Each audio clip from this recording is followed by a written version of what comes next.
di sini akan berdampak buruk pada sarafnya. Dan ternyata teman-teman, aku mau buat video Indonesia tangan coba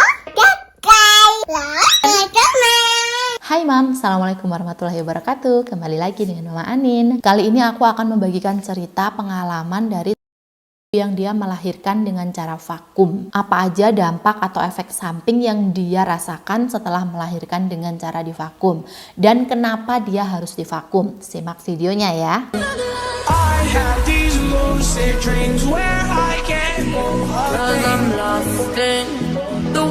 Sebelum masuk ke ceritanya dia, apa sih yang dimaksud dengan melahirkan dengan cara divakum atau disedot? Ketika kita melahirkan secara normal, tetapi di tengah-tengah saat kita proses melahirkan, itu kita tidak kuat, kita udah lemes, nggak sanggup ngejen, biasanya dokter akan memberikan opsi dengan melihat riwayat atau kondisi sang ibu seperti apa. Tapi jika kondisinya memang sudah tidak memungkinkan, salah satu pilihannya itu dengan menggunakan vakum, di mana terdapat sebuah alat kayak gini.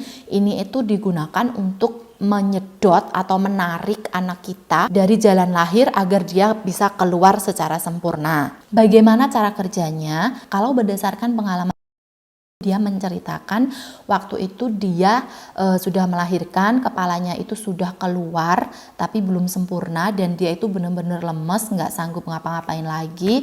Akhirnya dokter ngambil alat itu ya, vakum itu ditempelkan ke kepala bayi. Biasanya kalau jalan lahirnya kurang lebar, antara jalan lahir dengan anus, jadi kayak agak digunting sedikit. Kemudian dokter akan meminta ibu untuk mengejan sekuatnya, semampunya dia saat ada kontraksi. Nah, ini dilakukan sebanyak 3 kali. Kemudian alhamdulillah anaknya bisa keluar. Kalau aku baca artikel, apabila sudah dilakukan tindakan ini tapi bayinya masih belum bisa keluar, pilihan keduanya itu adalah dilakukan operasi sesar. Nah, sekarang efek sampingnya atau dampak yang dia rasakan setelah melahirkan secara vakum. Setelah dia melahirkan secara vakum, 1-2 bulan pertama dia hanya merasakan agak sedikit ngilu di sekitaran tulang panggul. Karena yang dia rasakan ini berangsur agak lama, maka dia periksalah ke dokter.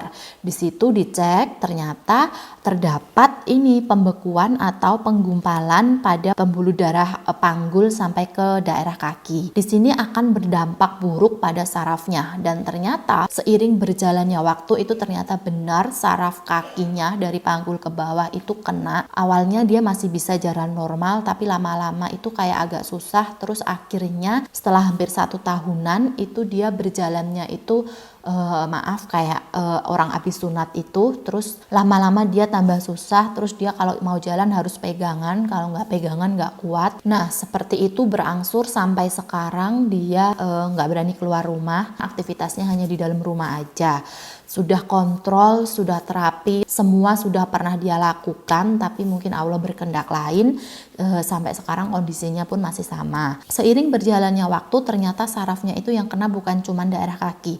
Dia semakin tidak bisa mengontrol saat berbicara. Dia kayak berteriak gitu, tapi menurut dia itu tuh dia pelan. Jadi dia kayak nggak sadar kalau dia itu bicaranya keras banget. Sampai sekarang dia masih berusaha berikhtiar untuk terapi, obat, dan beberapa alternatif yang dia lakukan untuk mengobatinya. Bunda nggak perlu takut karena kondisi ini tidak terjadi ke semua orang. Mungkin karena ada faktor tertentu atau kondisi tertentu yang mengakibatkan hal itu terjadi. Sekian video ini, semoga bermanfaat untuk teman-teman di luar sana.